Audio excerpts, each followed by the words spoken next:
بسم اللہ الرحمن الرحیم۔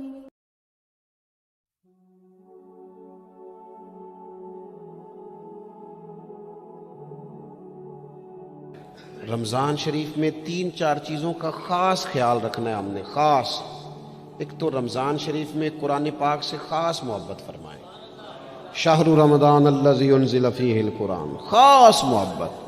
الحمدللہ ہمارے ہاں قرآن کے عالم بھی موجود ہیں، حافظ بھی موجود ہیں، بلکہ مسجدیں کم ہوتی ہیں، حافظ زیادہ ہوتے ہیں۔ یہ دیکھ لئے مدارس کی خدمات ہیں اللہ کے فضل سے، قراء بھی ہیں، سب کچھ ہے۔ اب ضرورت ہے قرآن پاک سے محبت کرنے والوں کی۔ ہر نقیب، ہر خطیب یہ کہہ رہا ہے کہ سارا قرآن حضور کی تعریف ہے، کہتے ہیں نا جی، تو چاہیے نا کبھی کبھی رکا آئے محفل سے کہ جناب ہمارا دل کر رہا ہے ہمیں سورہ رحمان سنائی جائے۔ کبھی کبھی یہ رکے آتے ہیں نا فرمائشی رکے، یہ نعت پڑھے، یہ تو جب سب کہہ رہے ہیں یہ حضور کی نعت ہے سارا قرآن، تو کو رکا آنا چاہیے نا، آج سورہ حامیم سجدہ کی تلاوت سنائی جائے، آنے چاہیے نا یہ والے رکے بھی، صحیح کہہ رہا ہوں نا؟ تو خوب ارادہ کریں کہ قرآن مجید سننا ہے۔ ہم کھڑے رہتے ہیں، پاسپورٹ کے دفتر بھی 1.5 گھنٹہ لوگ کھڑے ہیں، شناختی کارڈ کے دفتر میں بھی کھڑے، امیگریشن کی لائنوں میں بھی کھڑے۔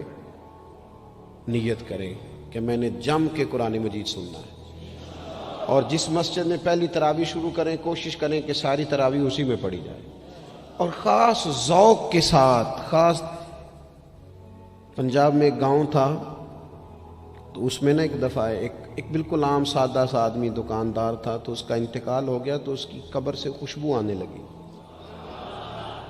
تو اگر پیر صاحب ہوتے پھر تو بچوں کی موج لگ جاتی، کیا بات ہے بھئی، اتنی کرامت۔ عام سادہ آدمی تھا، قبر سے خوشبو آنے لگی، لوگ پہنچ گئے، معلومات کی، گھر تک گئے، کہا کوئی مطلب ٹھیک ہے داڑھی شریف تھی، نمازی تھا، لیکن کوئی ایسی خاص چیز ہم نے نہیں دیکھی۔ تو اس کے گھر والے بتانے لگے کہ نا قرآن مجید نہیں پڑھا ہوا تھا، بوڑھا آدمی تھا لیکن قرآن مجید سے عشق کرتا تھا، کئی گھنٹے قرآن مجید کو وضو کر کے اپنے پاس رکھتا اور پھر انگلیاں چلاتا اور کہتا میرے مالک نے میرے لیے جو بھی فرمایا ہے حق اور سچ ہی فرمایا ہے۔ اسے چومتا، پیار کرتا۔ اللہ نے یہ اعزاز دیا کہ اگر انتقال ہوا تو قبر کی مٹی سے بھی خوشبو آنی شروع ہو گئی۔ خدا را قرآن پاک سے پیار کریں، خوب ذوق بنائیں کہ ہم نے قرآن مجید کو سننا ہے۔ دوسری میری گزارش یہ ہے آپ حضرات سے کہ سحری میں اٹھنا تو ہے ہی، سودا لینے کے لیے بھی جانا ہے، ہمارے ہاں دہی دودھ کے لیے بھی لوگ صبح صبح جاتے ہیں، تو ایسا نہ کریں کہ تھوڑا 10 منٹ اور جلدی اٹھ جائیں اور پورا رمضان تہجد کی نماز پڑھیں۔ بڑی پسند ہے نبی کریم کو تہجد کی نماز۔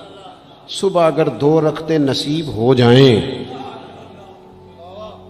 تو نبی کریم علیہ السلام نے فرمایا جب جوان آدمی تہجد کے لیے کھڑا ہوتا ہے تو اللہ فرشتوں کے سامنے فخر فرماتا ہے۔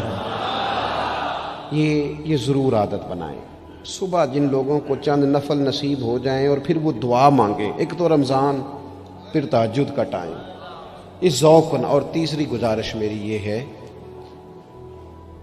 غریب آدمی جو ہوتا ہے وہ سمجھدار نہیں ہوتا،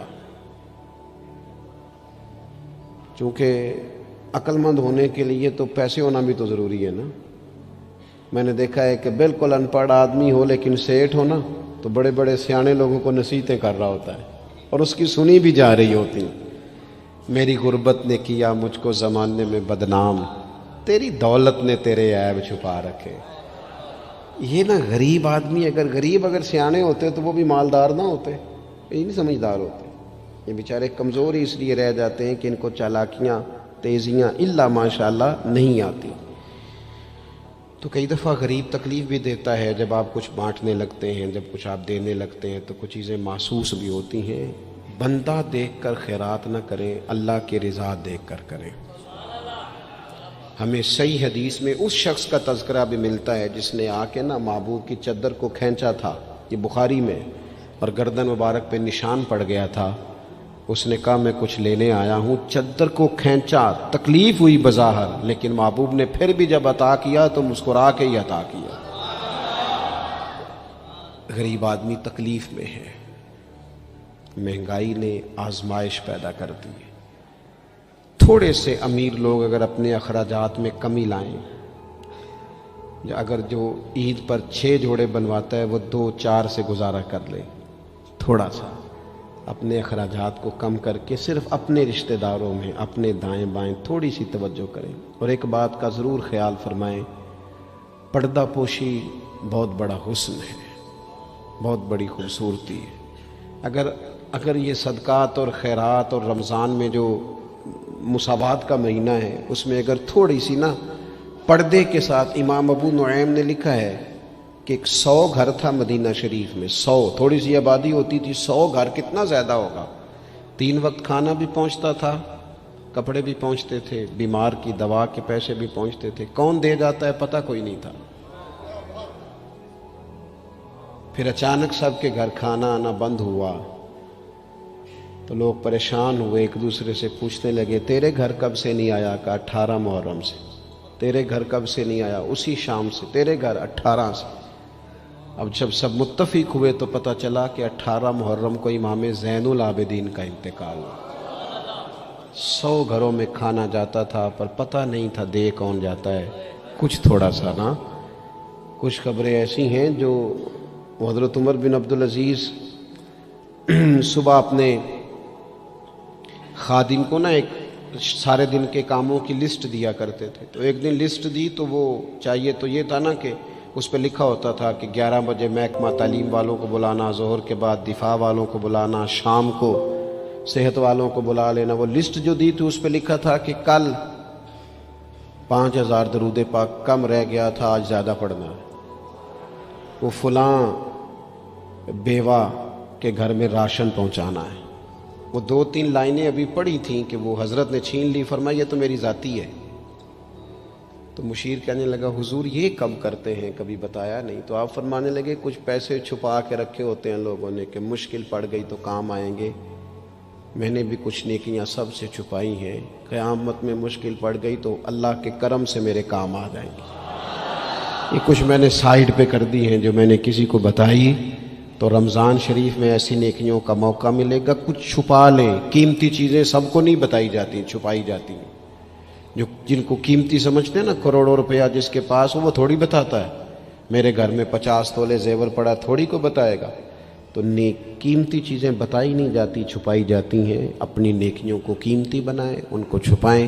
اللہ کے حضور دعا کرتا ہوں، یہ حضرت نے بھی اس پر بات کی تھی اور مجھے بھی ارشاد فرمایا، یہ جو آپس کی رنجشیں ہیں نا، جب مقاصد بڑے ہوتے ہیں پھر رنجشیں نہیں ہوتی۔ آپس کی رنجشیں، بس ایک حدیث پاک عرض کرتا ہوں، اگر آپ کی سمجھ میں آ گئی تو بات۔ ہمارے ہاں نا کچھ لوگوں نے سنتوں کو بھی مخصوص کر لیا نا کہ یہ والی سنت ہے۔ بھئی تمام ظاہری سنن اور آداب پر بھی عمل کریں اور جو باطنی کیفیات ہیں اس پر بھی غور کریں۔